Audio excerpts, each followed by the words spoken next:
जय श्री कृष्णा। मैं एमबीबीएस किया हुआ डॉक्टर और हनुमान चालीसा पढ़ा हुआ हनुमान जी का भक्त हूँ, इसलिए आप मेरी बातों को बकवास मत समझना, ध्यान से पूरा सुन लेना, क्योंकि आज की ये बात सुनकर आप सोच में पड़ जाएंगे। इसलिए लास्ट तक सुन लेना, क्योंकि इसमें छुपी हर सीख हर रिश्ते को मजबूत बनाती है।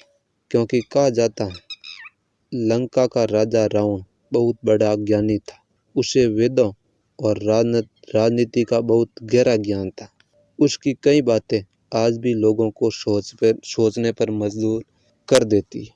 इन्हीं बातों में एक सीख ऐसी भी बताई जाती है जो पति पत्नी के रिश्ते से जुड़ी हुई है। इसलिए कहा जाता है कि रावण ने समझाया था कि घर में गरीबी आ जाए, संकट आ जाए, लेकिन पत्नी को अपने पति से दो चीजें कभी नहीं मांगनी चाहिए। उसमें पहली चीज है झूठी शान दिखाने वाला धन। बहुत से घरों में सुख इसलिए खत्म हो जाता है क्योंकि लोग जरूरत से ज्यादा दिखावे की दौड़ में लग जाते हैं। दूसरों को देखकर महंगी चीजें खरीदते हैं, दूसरों की तुलना खुद से करते हैं, और ये बातें धीरे धीरे रिश्ते की शांति को खत्म कर देती है।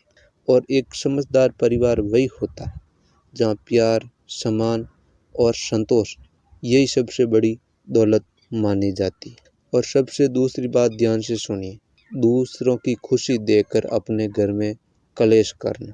जब पति पत्नी एक दूसरे की कमियों को गिनने लगते हैं, दूसरों के घर से तुलना करने लगते हैं, तब घर का सुकून धीरे धीरे खत्म होने लगता है। हर इंसान की परिस्थिति अलग होती है, इसलिए तुलना नहीं, समझदारी और साथ निभाना जरूरी है। तो रिश्ते पैसे से नहीं, विश्वास और व्यवहार से चलते हैं। जहाँ समान होता है वहीं असली सुख रहता है।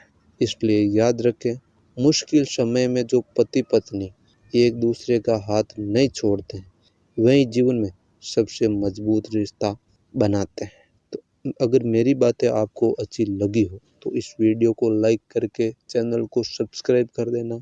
और अगर आप अपने माता पिता से सच्चा प्रेम करती हो तो इस वीडियो को अपनी सभी सहेलियों को शेयर कर देना।